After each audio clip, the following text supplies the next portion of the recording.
इस पवित्र सुबह के उजाले में हम तेरे चरणों में आते हैं।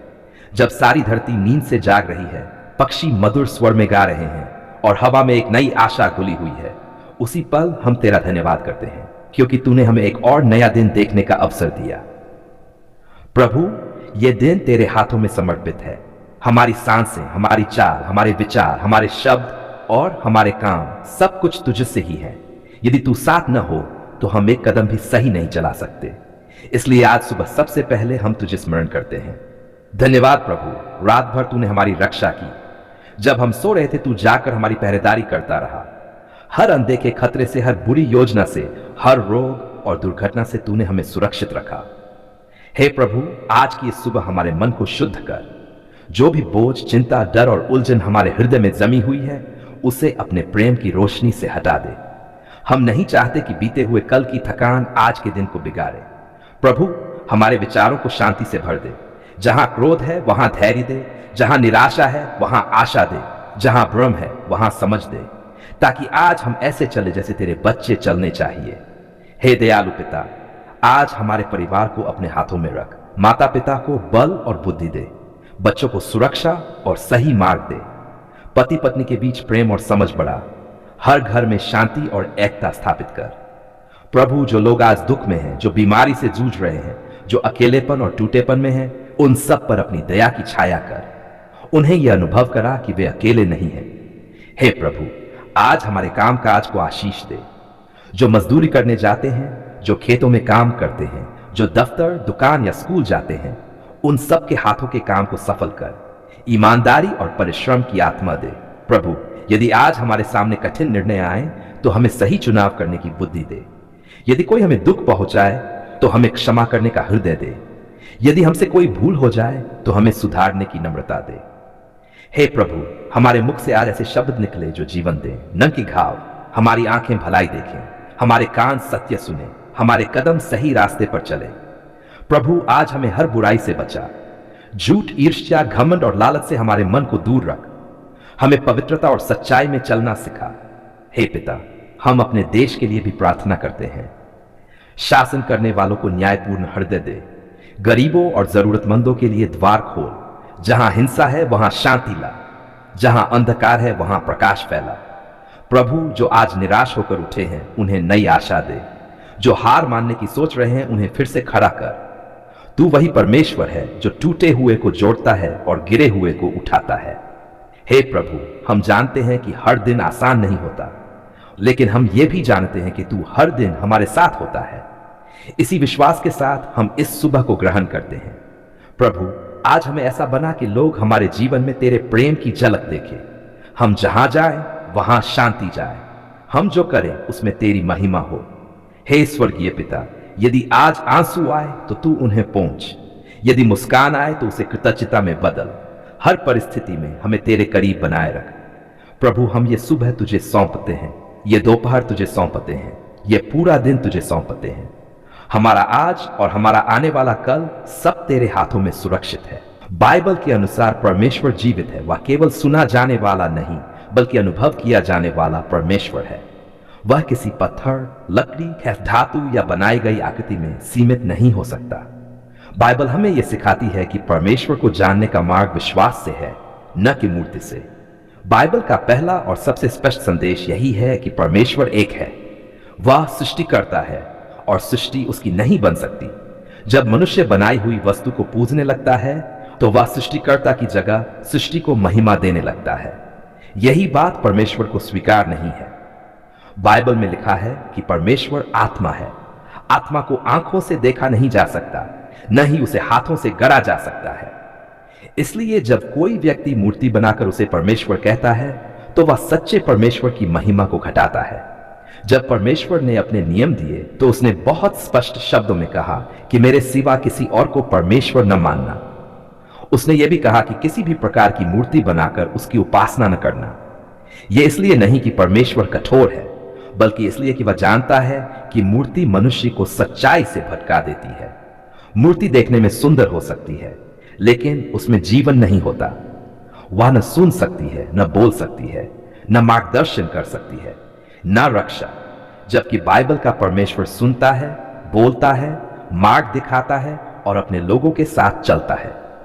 बाइबल में कई बार यह बताया गया है कि मूर्तियां मनुष्य के हाथों का काम होती है।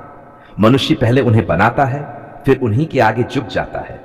यह आत्मिक अंधकार की सबसे बड़ी निशानी है, क्योंकि जो मनुष्य खुद एक वस्तु को बनाए वह उससे बड़ा कैसे हो सकता है। परमेश्वर ने जब अपने सेवक मूसा के द्वारा व्यवस्था दी तो उसने कहा कि तू किसी भी रूप की मूर्ति न बनाना, न आकाश की, न पृथ्वी की, न जल की, क्योंकि परमेश्वर जानता था कि मनुष्य दृश्य वस्तु में उलझकर अदृश्य सच्चाई को भूल जाता है। मूर्ति पूजा का सबसे बड़ा खतरा यह है कि वह विश्वास को कर्मकांड में बदल देती है। मनुष्य सोचने लगता है कि बस दीप जलाने, फूल चढ़ाने या झुक जाने से सब कुछ ठीक हो जाएगा। लेकिन बाइबल कहती है कि परमेश्वर हृदय को देखता है, न कि बाहरी क्रियाओं को। बाइबल के अनुसार सच्ची उपासना आत्मा और सच्चाई में होती है।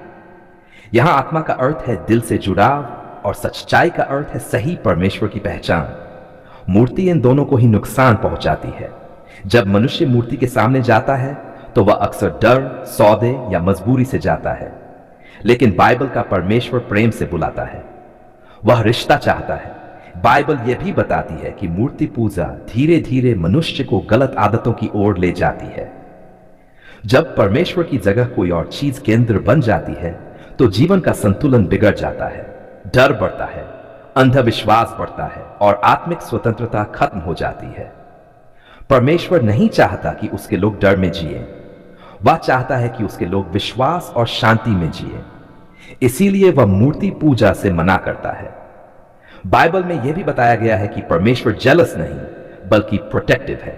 जैसे एक पिता अपने बच्चे को आग से दूर रखता है, वैसे ही परमेश्वर अपने लोगों को मूर्ति पूजा से दूर रखता है, क्योंकि वह जानता है कि इससे आत्मा को हानि होती है।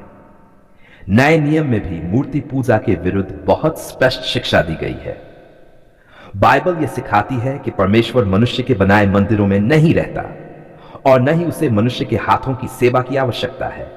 जब यीशु मसीह पृथ्वी पर आए तो उन्होंने कभी भी मूर्ति, चित्र या प्रतीक की ओर नहीं बुलाया। उन्होंने लोगों को सीधे परमेश्वर पिता की ओर मोड़ा। उन्होंने कहा कि परमेश्वर को पिता कहो, उससे बात करो, उस पर भरोसा रखो। यीशु मसीह ने यह भी सिखाया कि सच्चा जीवन बाहरी पूजा से नहीं बल्कि अंदरूनी परिवर्तन से आता है। जब हृदय बदलता है तो जीवन बदलता है। मूर्ति हृदय नहीं बदल सकती। बाइबल यह स्पष्ट करती है कि मूर्ति पूजा परमेश्वर और मनुष्य के बीच दीवार बन जाती है। मनुष्य वस्तु से जुड़ जाता है और जीवित परमेश्वर से दूर हो जाता है। परमेश्वर अदृश्य है लेकिन वह बहुत निकट है। वह हमारी सांसों से भी पास है। उसे पाने के लिए किसी मूर्ति की आवश्यकता नहीं, बस एक सच्चा मन चाहिए। इसलिए बाइबल के अनुसार मूर्ति पूजा नहीं करनी चाहिए, क्योंकि वह सच्चे परमेश्वर की महिमा को घटाती है, विश्वास को रस्म में बदलती है और आत्मा को स्वतंत्र होने से रोकती है। परमेश्वर आज भी हर उस व्यक्ति को बुलाता है जो सच्चे दिल से उसे खोजना चाहता है। वह कहता है, मुझे पुकार, मैं तुझे उत्तर दूंगा। वह जीवित है, वह सुनता है, वह उत्तर देता है और वह किसी मूर्ति में नहीं बल्कि विश्वास करने वाले के हृदय में वास करता है। हमारे होठों पर सबसे पहले जो शब्द है वह है धन्यवाद, क्योंकि तूने हमारी पुकार सुन ली है। प्रभु, जब हम टूटे हुए थे, जब शब्द नहीं मिल रहे थे, जब आंखों से आंसू ही हमारी भाषा बन गए थे, तब भी तूने हमें समझा। तूने हमारी चुप्पी सुनी, तूने हमारी आहों को पहचाना और तूने हमारी पुकार को अनसुना नहीं किया। धन्यवाद प्रभु कि तू ऐसा परमेश्वर नहीं जो दूर बैठा रहता है। तू हमारे दर्द के बीच उतर आता है। तू हमारे संघर्ष में हमारे साथ चलता है। जब कोई रास्ता नहीं दिखता तब तू खुद रास्ता बन जाता है। प्रभु, कई बार हमने डर में तुझे पुकारा, कई बार बीमारी में, कई बार कमी और अभाव में, कई बार अपनों के लिए रोते हुए, और हर बार तूने हमें खाली नहीं लौटाया। धन्यवाद प्रभु कि तूने समय पर उत्तर दिया। हो सकता है उत्तर हमारी सोच के अनुसार न रहा हो, लेकिन वह हमारे भले के लिए रहा। आज पीछे मुड़कर देखते हैं तो समझ आता है कि तूने जो किया वह सबसे उत्तम था। प्रभु, जब दरवाजे बंद दिखे तूने खिड़की खोली। जब हम हार मानने वाले थे तूने हमें थामा। जब भरोसा डगमगाया तूने हमें संभाला। धन्यवाद प्रभु कि तूने हमारे परिवार को बचाया। जो टूटने वाला था उसे जोड़ा। जहां कलह थी वहां शांति लाई, जहां निराशा थी वहां आशा बोई। प्रभु, तू जानता है कि हमने कितनी बार रातों में रोकर तुझे पुकारा। तू जानता है कि हमने कितनी बार लोगों से नहीं, सिर्फ तुझसे कहा, प्रभु अब तू ही सहारा है। और आज हम कह सकते हैं, धन्यवाद प्रभु, तूने हमारी पुकार सुन ली है। प्रभु, हम तेरी उस दया के लिए धन्यवाद करते हैं जो हर सुबह नई होती है। हम तेरे उस अनुग्रह के लिए धन्यवाद करते हैं जो हमारे योग्य न होते हुए भी हमें मिलता है। धन्यवाद प्रभु कि तूने हमें गिरने के बाद उठाया, हमारी गलतियों के बाद हमें ठुकराया नहीं, तूने दंड नहीं दिया बल्कि सुधार का अवसर दिया। प्रभु, आज हम तेरा धन्यवाद उन आशीषों के लिए भी करते हैं जिन्हें हम पहचान नहीं पाए, उन खतरों के लिए जिनसे तूने हमें बचाया और हमें पता भी नहीं चला।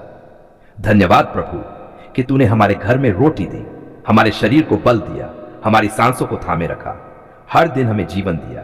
प्रभु, जब संसार ने हमें कमजोर समझा, तूने हमें मूल्यवान कहा। जब लोगों ने छोड़ दिया, तू हमारे साथ खड़ा रहा। धन्यवाद प्रभु कि तू सुनने वाला परमेश्वर है। तू ऐसा नहीं कहता कि कल आना, तू सही समय पर सही उत्तर देता है। प्रभु, आज हम अपने भविष्य को भी तेरे हाथों में सौंपते हैं। जिसने हमारे कल को संभाला, वह हमारे आने वाले दिनों को भी संभालेगा। इस विश्वास के लिए धन्यवाद। धन्यवाद प्रभु कि तूने हमें डर की आत्मा नहीं बल्कि सामर्थ, प्रेम और संयम की आत्मा दी। प्रभु, हम तेरे पुत्र यीशु मसीह के लिए धन्यवाद करते हैं, जिनके द्वारा हमें तुझ तक आने का मार्ग मिला, जिनके कारण हम निडर होकर कह सकते हैं, पिता तूने हमारी पुकार सुन ली है। प्रभु, आज हम वादा करते हैं कि जब तूने हमें सुना है तो हम भी दूसरों की सुनने वाले बनेंगे। जैसे तूने हमें दया दी, वैसे ही हम भी दयालु बनेंगे। धन्यवाद प्रभु कि तू बदलने वाला परमेश्वर है। परिस्थितियां बदलती हैं, लोग बदलते हैं, लेकिन तू सदा एक सा रहता है। प्रभु, हम ये धन्यवाद सिर्फ शब्दों से नहीं, अपने जीवन से भी देना चाहते हैं। हमारा चलना, हमारा बोलना, हमारा व्यवहार सब तेरी महिमा के लिए हो।